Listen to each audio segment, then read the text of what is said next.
Tonight we've got Jack Burke with us from Titusville, Florida. And he has got some special tricks up his sleeve. He and Baba have been writing. Looking forward to it, Jack. Go ahead.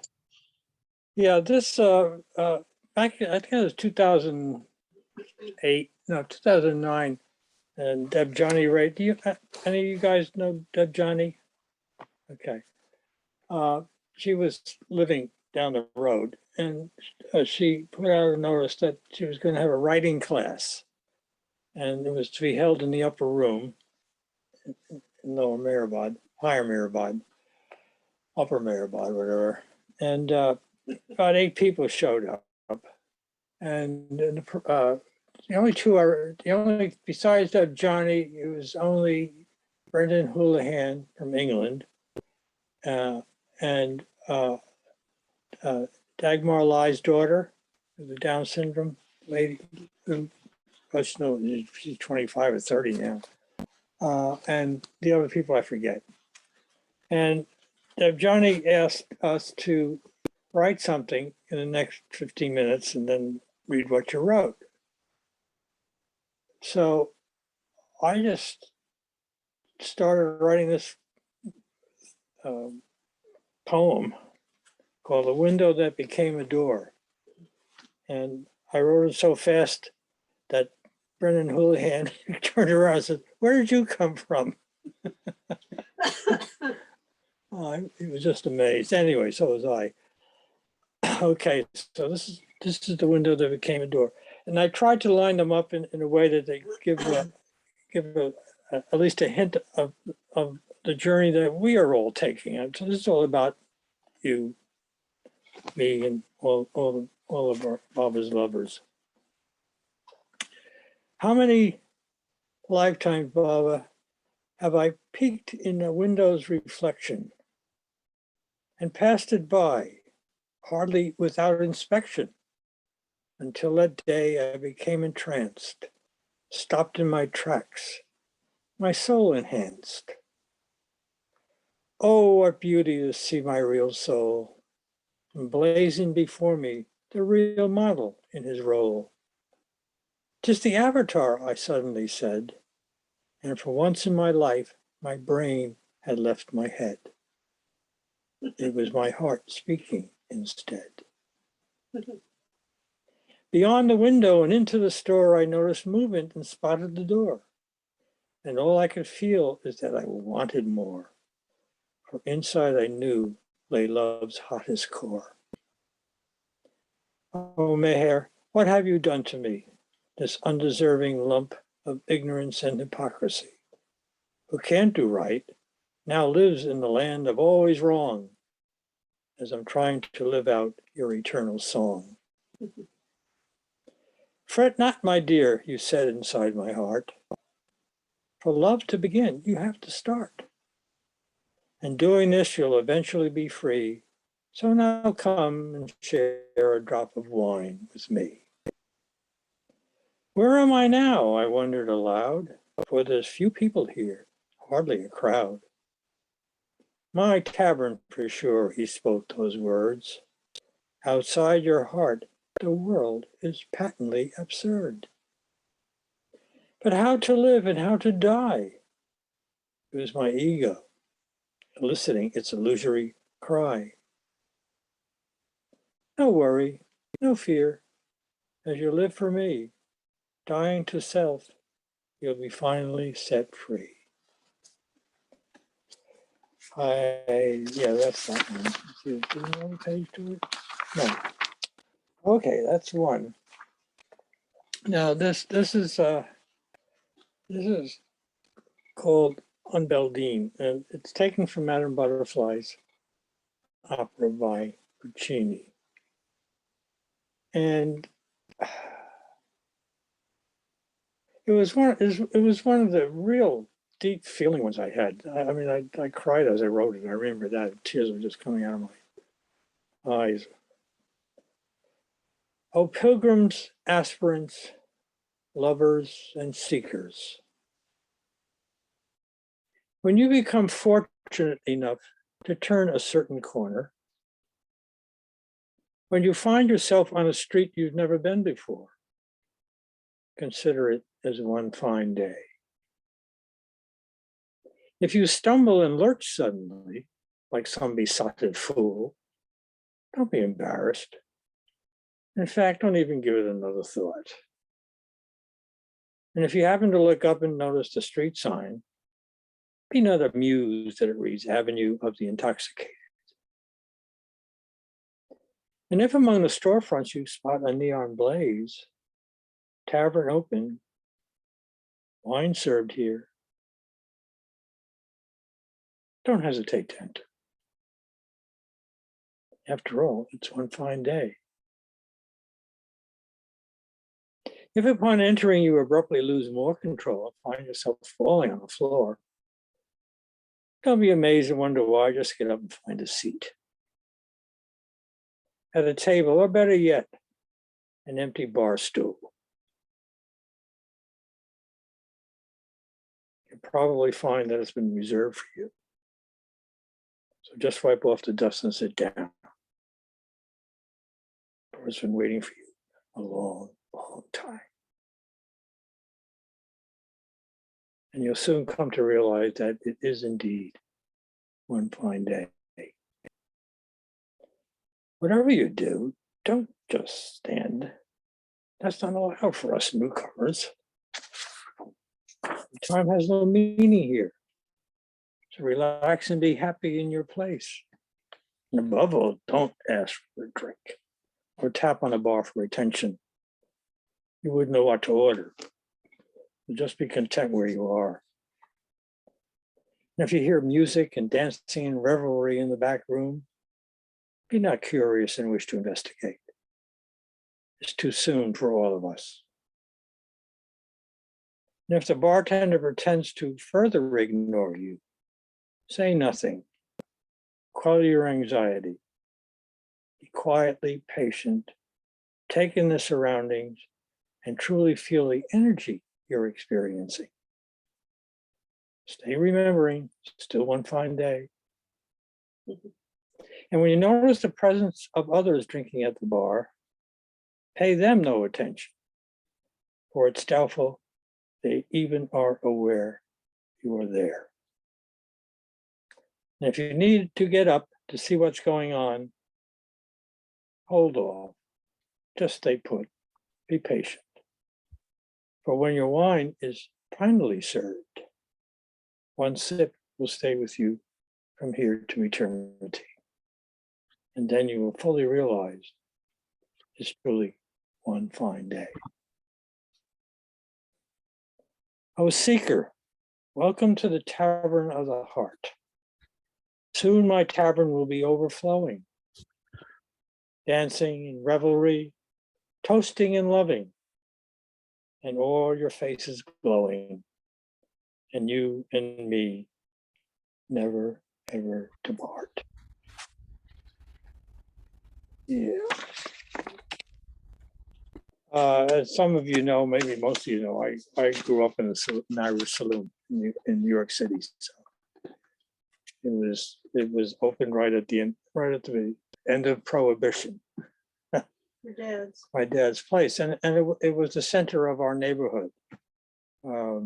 Every Sunday afternoon, there'd be baby carriages lined up along the sidewalk, and all the folks in the side room having ham and potatoes and cabbage for $1.50.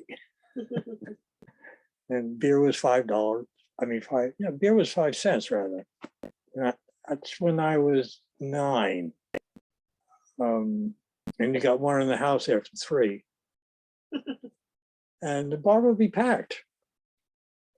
And the cook was a German man who lived up in Yorkville, which was the German immigrant section of New York City. And his name was Hans. And my father took him in and protected him during the war. And so that was my growing up. So that's how this particular guzzle came out, from that experience. Okay. I've got 9 of these, so hopefully, and anytime you want to say something, you stop, ask a question, or after one, don't hesitate. Now, this is going to be the foreword to the book, and it's called "God is Alive and Well." And what happened with me on this particular time is the week before, which would be roughly March, 3rd week in March. I came home from a trip to Dallas and Houston, working my men who took care of buying, selling law books there. And it was near, it turned out this time was near the culmination of a 3-year search for who am I, and what am I doing here, and where I'm going. And that night, I didn't sleep too well. I really had a bad night sleeping. And I came down into the downstairs into the kitchen. We lived in Scottsdale at a time when Scottsdale was mostly dirt roads. And I went out to the car, got an empty suit, an empty carry-on, and I walked back in the house, walked upstairs, changed that out, came downstairs, and I stood in the door, the Arcadian door to the back car lot. And I turned around to my wife. I said, I'm not coming back until I find an answer. And I jumped in the car and took off and drove up down to Tucson and over on US 8 through Yuma, and ended up in San Diego. And stayed a night in a motel there. Got up the next morning, went outside and checked out, and I stood by the car and I said, which way do I go? Back or right or left? So if I went right, I'm back in Phoenix area. And I said to myself, no, I got to go up to Esalen and do a workshop and try and get this craziness out of my mind. And I did that. And I joined up with Michael Butler, who was a friend of mine. And I was, at that time, a facilitator with him in a workshop called Body, Mind, and Spirit. And Wednesday, yeah, it was Wednesday evening, afternoon, evening. I'm sitting in the coffee shop having some coffee with John Lilly. Maybe some of you know he worked with the Dolphins and in Miami. And someone came in and said to me, Jack, you got a phone call outside. I said, what? So outside of the place where everything is done, the coffee shop and check-ins and all that, is a telephone booth with no number. Anyway, I picked up the phone and I said, this is Jack Burke. And the voice on the other end said, fly to New York. Now that message was delivered by a very small woman with a very dressed with a lot of flowers and all that down to her ankles. And when she said that, and I turned to John Lilly and said, excuse me, I'm gonna run around and get this. I turned around, she was gone. Later found out that that's how abdals work. So I came back in, met with a guy named Paul. Can't remember his last name. Anyway, he was a Shakespearean actor. And I asked him if he would take care of my car and drive with me up to Monterey the next morning. And bring the car back to us and then watch it over for me till I get back. And I went up to Monterey, flew up to San Francisco, and then took a flight immediately to New York City, rented a car, and drove up to the president's house Of the company of the company that you work for. that I work for. And I pressed the doorbell. He was living in Norwalk. And when the door opened, his wife, whom I had met once, looked at me and said, "Oh, hello, John, we've been expecting you." And I was in such a state of mind that I didn't know what the hell was going on. But I figured I had to go to New York to settle my differences, not with the president, because we had bonded the year before. And he was a guy that I kind of became my mentor in many ways. And so his wife said, "Well, Matt's not here. He'll be up on the 5 o'clock New York Central. So if you don't mind, come on in and sit down and have a cup of tea, whatever." And Matt showed up, and we went at it until midnight. And finally, it came a decision that I was to step down because he had too many friends in the home office in New York City, and he didn't want to start a brouhaha overall. So Baba was gradually clearing all this shit out, and he came. So he had me sleep up in his bedroom. I mean, his son's bedroom, and he came in at about 12:30 at night and said, "You're going to meet with so and so tomorrow morning at Idlewild." I said, "Okay." And he looked at me and he literally tucked me in. Anyway, next morning, I'm in there and I'm turning over my air travel card and national telephone card and all that crap. And I gave him my executive washroom key. And he went down and he bought a ticket for me. And he wanted me to go on economy. And I said, "No way. I came in first class. I'm going out first class." I had made over millions of dollars for them in the 5-year period I worked for them. So I had no complaints asking to fly first class.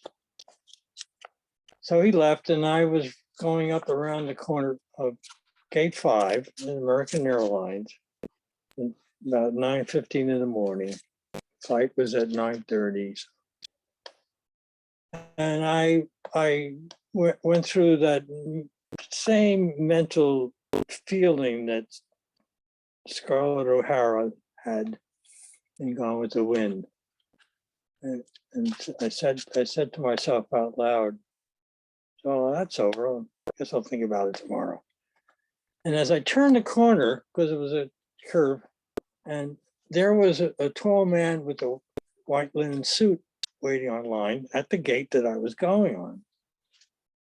And that turned out to be Fred Stankus, incidentally, who had just been coming through on his way back from Merrill. And I said to him, "Oh, I got to look up that guy, on the plane." And at this point, you never heard of Baba. And yeah. And so when I got to the gate, got my boarding ticket, the place was packed. There was at least 250 people crammed into this Gateway Lounge. And as I turned behind the white trellis, all of a sudden a path opened up to the door next to the plane. 2 seats were empty. And I just, kind of made a gesture like my right hand was on the briefcase, and I went flying to that because I hated to wait online to get on the plane with everybody else. Either I'd wait till everyone got on or I get on as close as possible to the beginning of the exodus into the plane. So halfway through, everything stopped, and Baba's face of the compassionate father was turned around looking at me roughly at 9 o'clock, 9:30 rather. And I had never heard of him before. I'd never seen his face that I could remember at the time, or his name. And it just leapt to my lips. I said, "That's Merrill Baba." And I got taken out, literally. And the whole place disappeared, not a sound.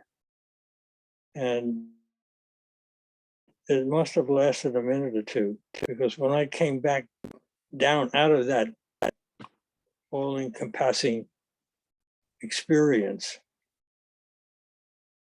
I was way back over in the corner behind me, looking down at the button on Fred's lapel of the compassionate father. And I said Baba's name the second time. "That's Mayor Baba." And I said that, the gross world came back into view again. And I was sitting down next to Fred. And he's looking at me saying, that's right, brother. That's right, brother. And he starts telling me about Baba. I said, I know. So for about a minute and a half, that's all I could say to him. And I said, and then I got up because they what do you call it? The boarding people said, get on, And I looked around, I turned around to Fred and I said, "I'll see you on the plane." He said, "No, I'm number 29. Stand by." I said, "I'll see you on the plane." And I got on the plane, finally. First class. In the first class. And at that time, as you may, if you may have been on planes at that time, the first class was generally speaking with 6 barber chairs. I'm sorry, 12 rather, 2 aside in a curve with a huge big middle table full of fruits and nuts and whatever. And the door closes on the first class and underground. The engines start up, going for about 3 or 4 minutes. And all of a sudden they start winding down. First class door opens, and in walks the stewardess with Fred Stenkus to get the last seat on the bus right next to me. Wonderful. And so I had, and Hortz the Planet was playing on the speakers. So for 8 hours, I got a full discourse from Fred on Baba. And when I got back to Scottsdale 2 or 3 days later, I walked in, and my wife looked at me. I looked at her, I said, "God is alive and well." And that's the name of this particular versification. God is alive and well. Time pause, 3/31/72, 9:30 a.m., Idlewild Airport, New York, USA. Last of all, to one untimely born, he appeared to me. That's out of the Corinthians. An ode to an ever-present memory. God only knows how the time does go, and the years do fly, it seems.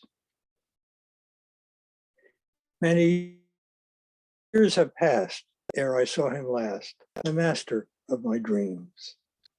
'Twas despondent and in pain, heart crying rain, my fruitless search to no avail. With thoughts and feelings and emotions reeling, my spirit is locked in jail. If there was an answer to be, it was way beyond me, and nowhere to be found. I had wrung myself out, no energy even to shout. like just an insane merry-go-round. But that is usually the case in this spiritual race for those who seek the mystery of life, who give it their all to climb or fall, yet overcome all sorts of constant strife. So fortune's extruding and chaos intruding, no consolation to soften the blow. Desires all spent, human heart near rent, no choice but to fully let go. For I had pierced the corporate bladder and slipped off the ladder, was ruining that unfortunate day. But little then did I know of life's illusionary show. Place I was no longer to stay. So I turned over the keys to those who would deceive. Was left to my own devices, not fully aware as I ascended a stair that my being was in full mode crisis. I purchased a fare to fly in the air to that city by the bay, wandered the terminal, new feelings germinal, lost as any lamb gone astray. I spotted a chair aligned as a pair next the door of the plane to meet. Across the lounge I strode, focused in full mode, everyone else to the seat, my intention to beat. Then suddenly his grace caressed my face as he smiled his lovely face on me and loosed the love dart, pierced this longing heart, all in a moment of timeless, silent ecstasy. That's Mayor Baba, twice I stated, as my soul was finally sated by such food it had long been seeking. It knew without a doubt that love had won out and I was in the master's keeping. For the world around and even the ground had vanished beyond my perception. And even today, as I act out his play, 'twas an experience beyond conception. Even time stood still as my soul had its fill and laid bare for his piercing inspection. No sound in my ears, awed beyond tears, my heart now infused with real love's infection.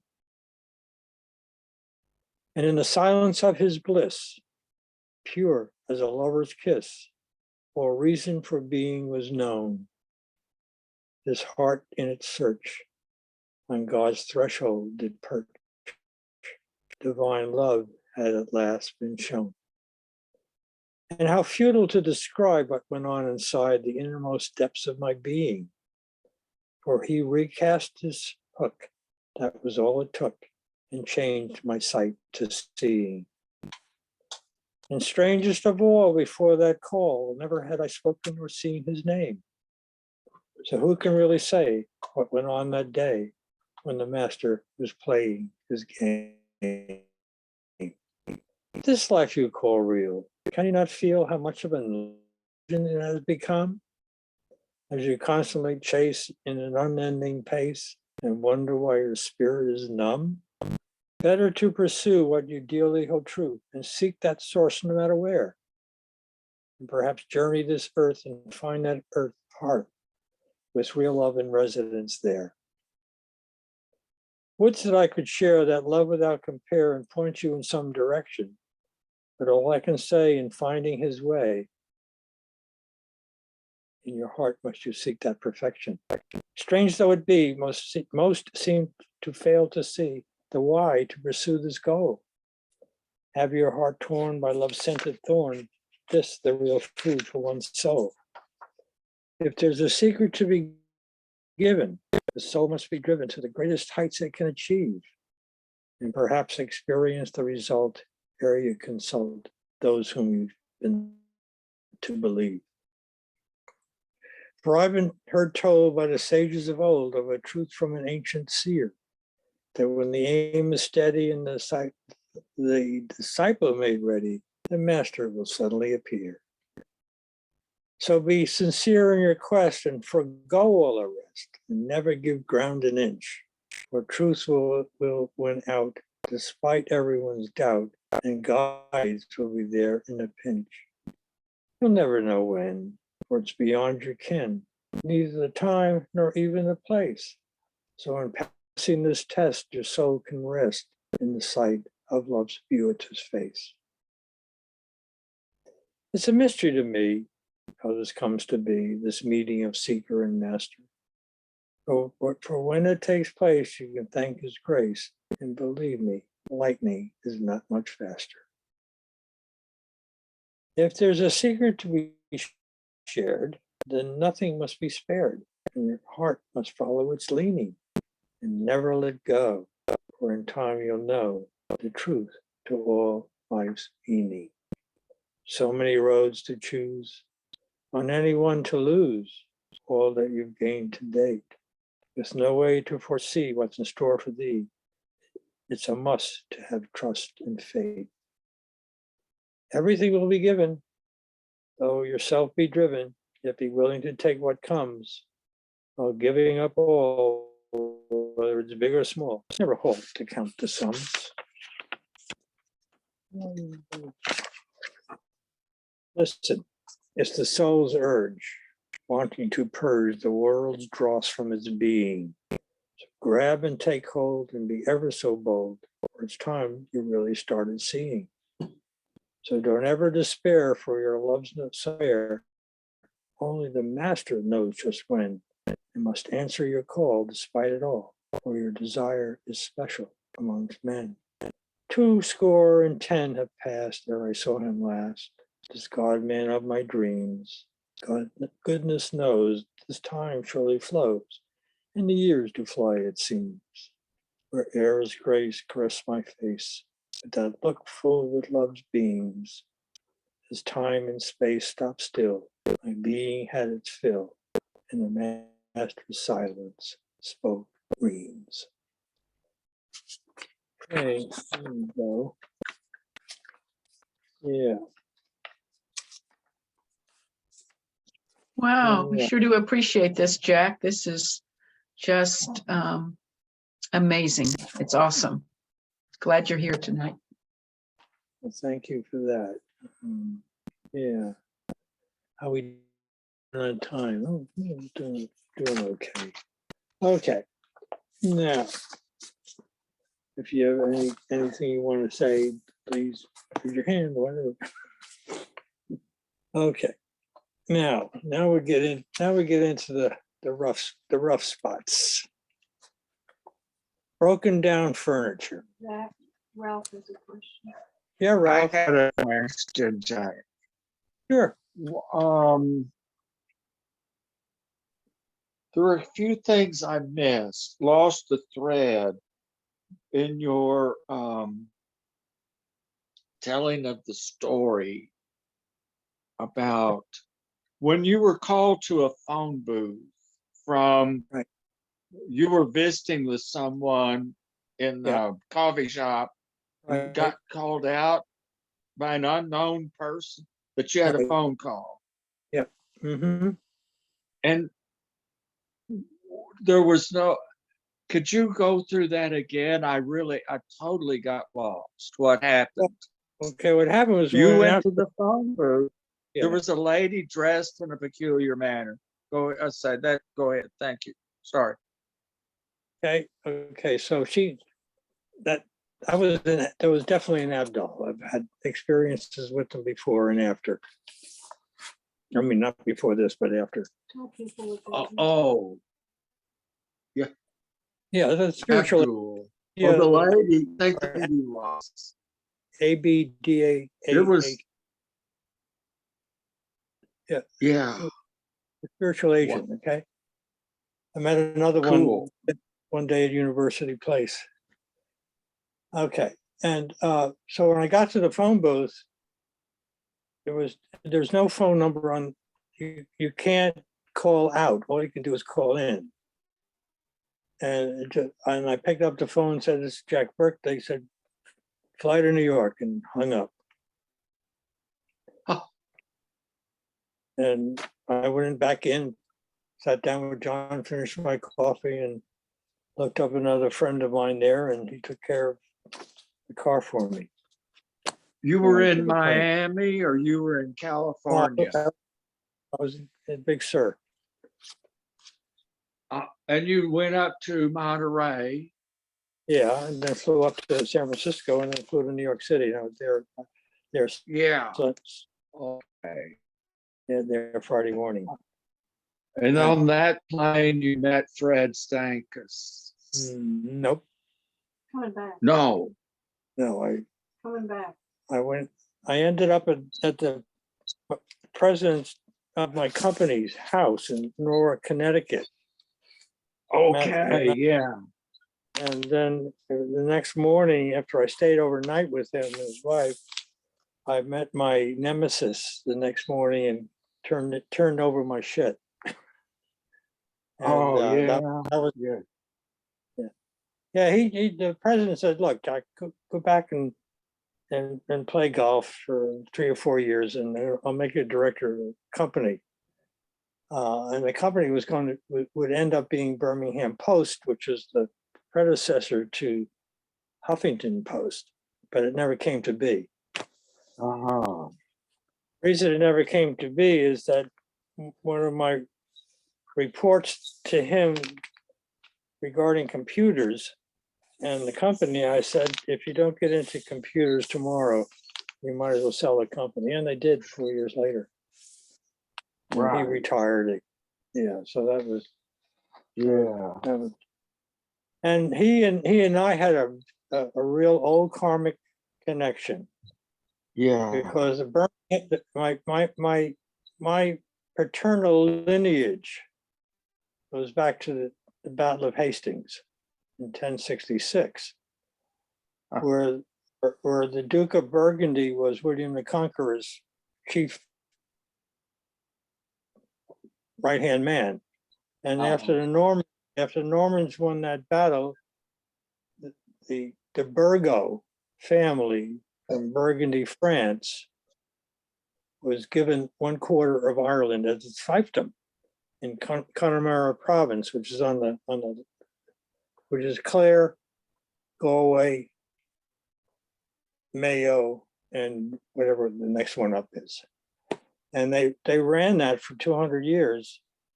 And then in the War of the Roses, the Saxons beat the Normans. And the right-hand man of the King of England was the head of the Birmingham family, and they took over and asked us to be hangmen for the crown or leave the country, all of them leave the country.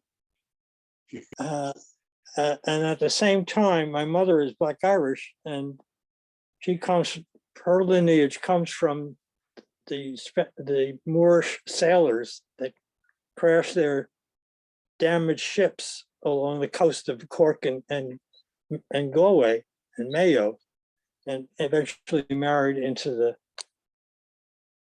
Irish ladies. And her maiden name was Coleman, and they call her Black Irish Coleman.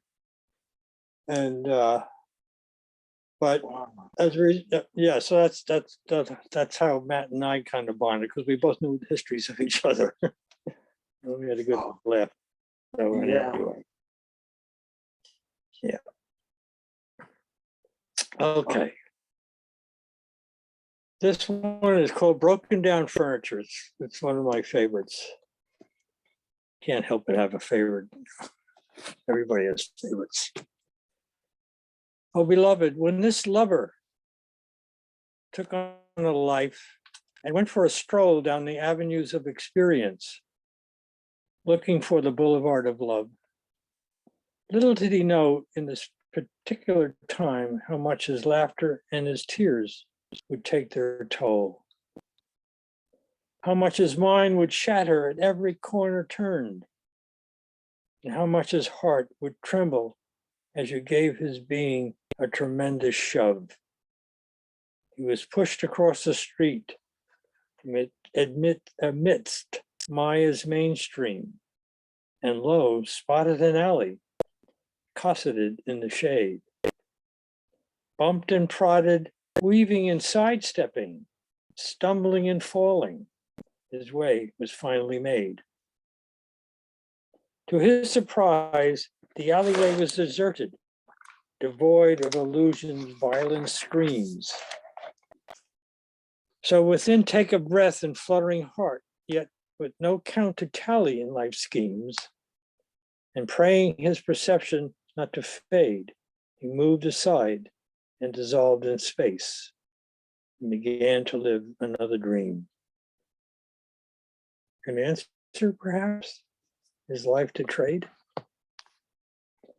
All the shops were abandoned or closed as far as he could tell. Empty shelves of some stocked full, locks and bolts for both friends and foe. Pray tell, is there one with an awakening bell? Or was all he was perceiving an imaginary show? And as the worn, weary cobblestones came to a close, it was beneath an unyielding wall. There appeared a window that absorbed him whole. Signed and sealed, it spoke to the condition of us all. Broken down furniture, repair and release. Strange the feeling that permeated his soul, as if with this next step, this terrible longing would finally cease.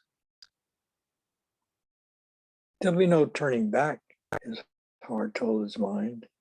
The horns and bleats, the shouts of traffic, the glittering diamonds of commerce's call, they're always there for you to find. Their siren call for you to enthrall. Your heart gives the response when the mind is quiet. Keep moving in this cyclone center, where the world around is a spinning riot. Take a step, raise a hand, just enter. So with trepidatious hand, he reached out to knock on the door, but suddenly it opened without a touch. All he could see was the beginning floor.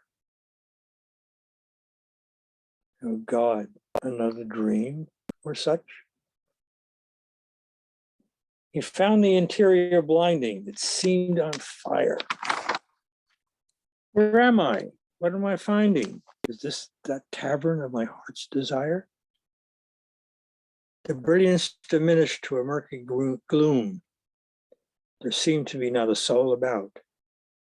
Have I made a mistake? A terrible doom? Will my soul cry out with a frightened shout? And as this new dream captured his eyes, his heart relaxed and his feet began to tingle. As perception took form, it stifled his cry. And lo, he ventured forward as to commingle. One step did he make and came to a stop. For there on the floor was a kneeling figure.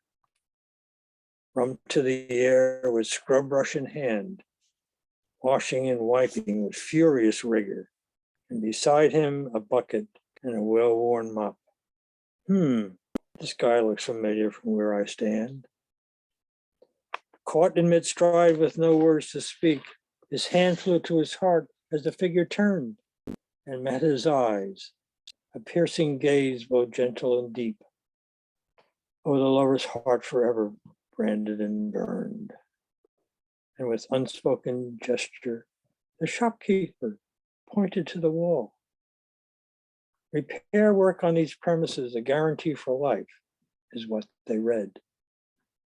And all about, there were nooks and crannies and a pulsing heart in each and every stall. Will that be me if I heed this call? Will I finally realize my soul to be fed? This is where you belong, spoke his heart in relief. Just walk forward and trust in your step. And cast aside all your previous beliefs, for in this reality, you're way, way out of your depth. The repairman was beautiful, decidedly so, with mustachioed countenance, dark and long flowing hair. He gestured again as if I'd know. No thought or feeling, eternity laid bare. He gestured again with those fine sculpted fingers, reached in and took his heart with infinite care, and all that previously mattered no longer lingered, for this moment, this time was incredibly rare. He watched this thief steal his heart, for in his eyes was no remand, and his life for once would have a brand new start, for he knew in an instant he had rejoined the master's wild and holy band. O lovers of mine, those who come into this orbit mine must be courageous of heart and immune to life's fear and rages. So trust completely in me during these threatening stages. And soon all that matters is love will fill your life's pages. And in the end, your book will read, my heart and yours and mine. And your worlds of illusion will be released from its cages. Thank you. Yeah. So, how are we doing? Good time. All right, now where are we? Okay. We're So- doing great. We're enjoying it. Thanks so much, Jack. Okay, good. All right. Now we enter the rapids of life. Oh, beloved, remember that day I was sitting on life's bank, my river streaming by, muddy and rank, and I forlorn and weary, only myself to thank, wondering why in God's name life felt eerily blank. That you were walking this earth, I just knew. As to where and who, I'd hardly a clue. Yet I knew in my heart, my feelings rang true.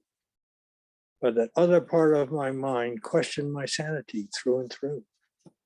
Was I going crazy, perhaps going insane?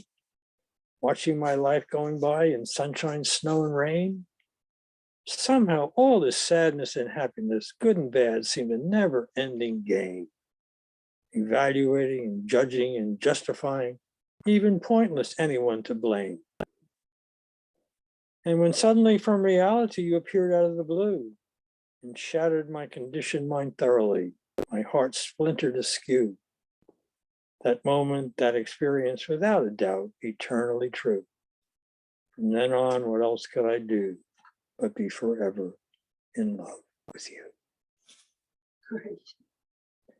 I've often pondered looking inside. Did I jump, or was it you who pushed me off the riverside? As I slid and floundered and went for a ride in this illusion's rivers on the way to real love's limitless ocean wide. I realized I was strapped to love's raft, a prisoner on an incredible roller coaster roll, and everyone I knew considered me daft, yet you, oh beloved, accepted me whole. So when I put into action the thoughts that accrue, instead of flushing them down any available loo, I come out short when the bill comes due, and I hang my heart at the chances I blew. So cruising along in your incredible dream bowl, all I can say from my very soul, I'm nothing but a walking, talking, seeing, feeling, smelling dust bowl, waiting with hard hands outstretched for all the love you graciously dole. Oh, beloved, day after day, my lifetimes come and go. And these lives, as you well know, have to me appeared as someone else's movie show. And my thoughts, my only guide in a continuous circular flow, and always burdened by impressions in heavy tow. Then one day life's river made a sudden turn. There just ahead, rapids of increasing churn. This tenuous raft, my being, spun round and round, the tow line snapping and crackling at the stern. Jesus, I said, this is going to be some experience to learn. And in the space of a moment, everything went on stop. The river, my raft, my ego, all became a prop. And at my rear, a tow line snap and drop. And behind my back, all that baggage went plop.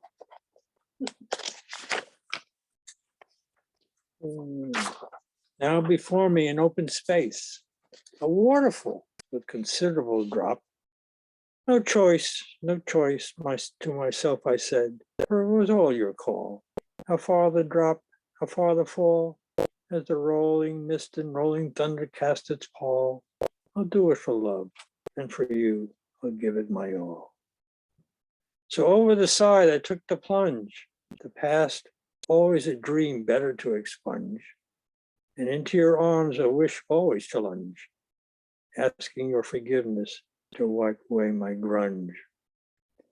That I still slip and still fall on my raft of time's and trepidatious dread, hardly ever aware on this strange river I'm being led, yet ever knowing on your love and your grace I'm being fed, because with that other life, I was better off dead.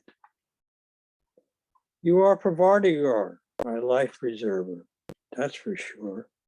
Your grace and your heart, the river of love ever so pure, it carries this lover down life's rapids. My life for you, the only lure, and my ignorance and my impressions and my false ego, do you ever, forever cure. Oh, intrepid mariner, always remember what you do for others in my name, you do for me. In this way, you and me, constant companions, will always be. And together on this your life's raft, we will reach the open and eternal sea. And your ride through the rapids of illusion and ignorance will be over and done with by my divine decree. See?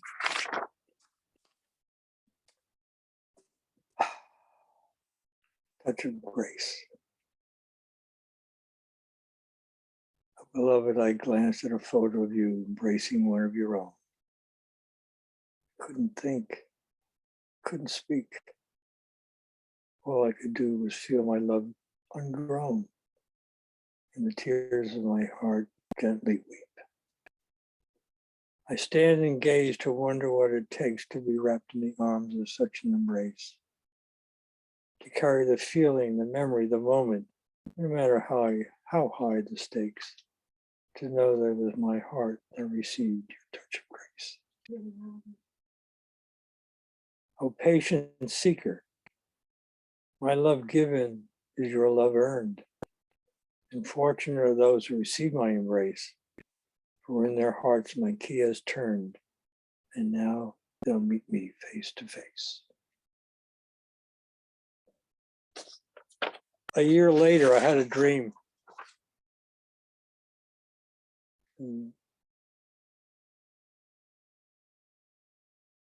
The dream occurred on the corner of 57th Street and 5th Avenue on the northeast side. Across the street to the left was Tiffany's. Across 5th Avenue was the Plaza Hotel. And on the other side was Central Park. And I was standing with a bunch of guys. We're all business suits, all carrying briefcases. And I said to my heart said to me, get out of here, get away from this. And I stepped away from it, stepped out of the huddle. Ended up on the roof of the Plaza Hotel, doing the same thing with the same guys. I stepped out again, I found myself on the parapet, looking down on 5th Avenue. And I jumped, briefcase and all, making sure that I was finally out of it, and landed on the sidewalk in front of Tiffany's. And the air was very murky. And all the people that were coming and going, walking back and forth, all had no faces on. And I just walked down and ended up in front of St. Patrick's Cathedral.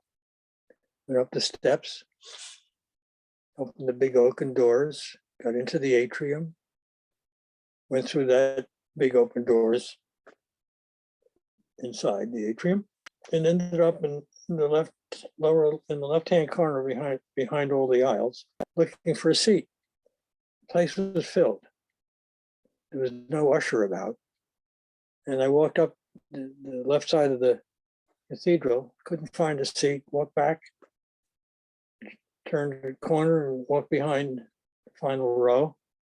And there's an aisle there, got past that aisle, no seats, looked up, and the altar was shrouded in a yellow glow. And there wasn't any movement in the place. And I just saw that and continued looking for a seat and couldn't find any. Walked still in the back of the seat, back of the last pew, went to the middle aisle. This place holds 10,000 people. And as I got to the end of the pew to turn the corner to go up the middle aisle, all of a sudden the globe became Baba. And he was shrouded in this brilliant yellow light. And when I looked up and saw him, he jumped up out of his seat or his throne or whatever you want to call it, and put out his two hands and basically my heart said, he said, "What are you waiting for?" And I tore up the middle of the aisle and just jumped into his arms. And he just closed his hands over my back and pulled me into him. So I got my embrace. Yeah, that was something. All right, where are we? Oh, yeah, I think I got one or two more left. How's the time going? Oh, it's 8 o'clock. You don't mind me going over, do you? Well, we could sit here forever, Jack. Oh, come on. This is my prayer. Let's go. All right. This is Ambrose's prayer to the beloved. It's called Yezdan, who is who you really are. Oh, beloved, admitting to this illusionary self as to who you really are, enriches my soul and overwhelms my desire and loosens the stickiness of Maya's tar and burns my ignorance and supposed truth in illusion's fire. My you, the who is the only love that matters, sears my heart an ember on constant burn, crunches my ego, oh, will it ever shatter, while Maya's attractions swirl at every turn. My who, compassion eternal, the perfect master, the Sadguru, Kutub, and Rasul, the who guides us through karmic disaster, yet revels in our playing and being God's fool. My who is the unseen, the only reality, infinite intelligence and highest power, the who loves everyone without partiality, who on his lovers is graced a shower. My who is the Imam of all Imams, the awakener, the highest of the high, the only one ever to trust and rely on, and the only one to whose heart ever to fly. My who is the embodiment of all that is real, the who dwells only in one's heart. For it is there his love can you feel, and one day in union never to part. Above all, my who is the friend, my constant companion, the father of compassion, the guide on the path that has no bend, the who never, ever goes out of fashion. My who is the avatar divine, the fountainhead of all love sublime, the one who sends the universe spinning, and the only who worthy of winning. My who was Zoroaster, Ram, Krishna, the Buddha, Jesus, and Muhammad, to name a few, to forever and back and beyond, to the beginningless beginning, and now Mayor Baba to me and you. Who you are, ever will be, in all of these, the one who dwells in all our hearts, the one whom he needs always to love, to do your will, and remember to please. Amen. Yeah. So here we are on the street where you live. My last one. Oh, beloved, I know I'm on the street where you live. It's the only boulevard in all the world down which I now care to stride. And having turned this corner, I realize that every other street has nothing more worthwhile to give, and my existence will remain empty without you by my side. How often have I passed by without a glance, perhaps even a mournful and exasperated sigh? So what can I say, my mind so Maya entranced? I'm here on your street to give it another try. But oh Lord, how the millennia have passed. I wonder where you and I have been. Yet here I am, so close to you at last, conversing with you, my heart in my pen. For it's all wonder, is it not? Me saying goodbye to a non-existent past, feeling you untie that karmic knot of billions of impressions that seem to forever last. But Maya again intervenes, and billions more accrue, moved by fate and shaped by destiny's force, until I really learn there's nothing old and nothing new, only that in the moment to seek the source, by loving, obeying, surrendering, and remembering you. Can it be possible? I know you promised such. You are the rose and I have become the nightingale, and my warbles of agony seek your touch. So please, beloved, suffer my love to be without fail. Allow my surrender to be such that my ignorant I, undeserving, no longer be, separated from the arms of your embracing clutch, and into your eyes it will be reality I see. Oh, beloved, I am sick and tired of myself untrue, hopelessly unable to surrender to your will and wishes. No wonder then it's to Maya I respond on cue and really miss out on your waiting and loving kisses. So now you see why I can't look you straight in the eye, free from the shame and the guilt of my many deviations. And all I can do is close my eyes and feel the tears of my cries and wait until you fill my cup with true love inebriations. Oh, tearful and thirsty lovers, slowly and surely by loving me, your cup will eventually fill. And drunk with love, surely you will become to forever imbibe the wine divine. Still, you must totally to love, obedience, and surrender succumb. So, to all my faithful lovers, you are all presbyters on my path of no path, and no words of encouragement will ever suffice. For your love for me will render no wrath, and this love for me will keep you steadfast until your demise. Only then will you really awaken and step off imagination's street. Only then will all of your past and future be off shaken. And only then will your imagination, which is my imagination, finally meet. And my love for all of you and your love for all of me will then eternally be. Thank you.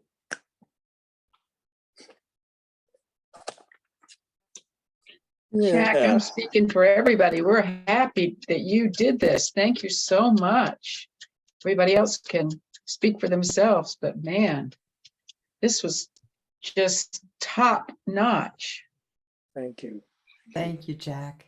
It was fantastic. I have one last one one last one. It's Good. from Yay. We love an encore. Encore.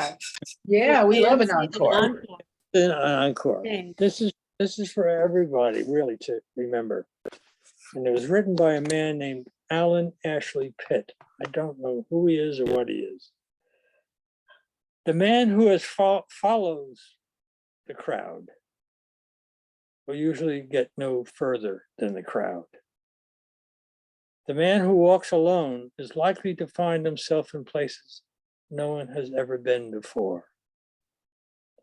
For creativity in living is not without its attendant difficulties. For peculiarity breeds contempt. And the unfortunate thing about being ahead of your time is that when people finally realize you were right, they'll say it was obvious all along. So you have two choices in life. You can dissolve into the mainstream, or you can be distinct. And to be distinct, you must be different. And to be different, you must strive to be what no one else but you can be. And that's it. That's the best advice I can give to anybody. So thank you so much for coming, and really appreciate it. Thank you, Jack. Thank you, Jack. Thank you, Thank you Jack. for coming. Thank you, Fantastic. Jack. You can put wings on it. Oh, beautiful, Michelle. So So the floor is yours. So Thank you, delightful. Jack, so much. Wonderful story. Wonderful poetry.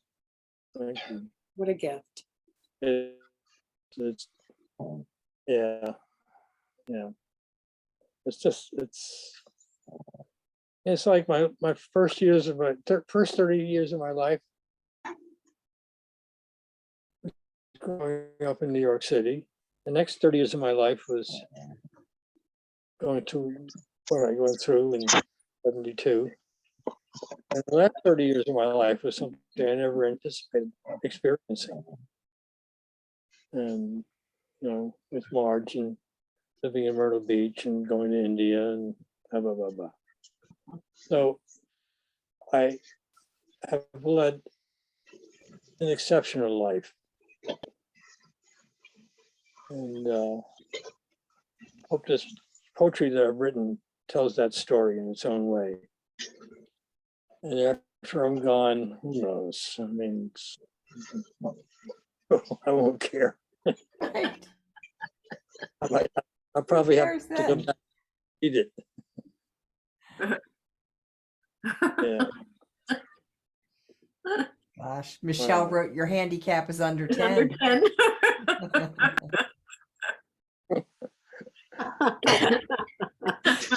There's a feather in your cap. Skills on many levels. Yeah. Yeah. I'm so grateful, Jack. You kind of ushered my heart into Thanksgiving here. Thank you. Great. Celebration of the beloved. Yeah, this is a great way to go into Thanksgiving. Thank you. Good. I hope whatever you experience stays with you. Jay Well, Baba. Marge and I wish you a very happy Thanksgiving, and we'll see you either tomorrow or the next day. Who knows? All right. Jai Baba. Thanksgiving, Jay Jay Baba. Baba. Avatar, Mayor Baba Ki Baba Jai. Ki Jai. Jay. Avatar, Mayor Baba Ki Jay. Avatar Meher Meher Baba. Baba Ki Jai. Jai.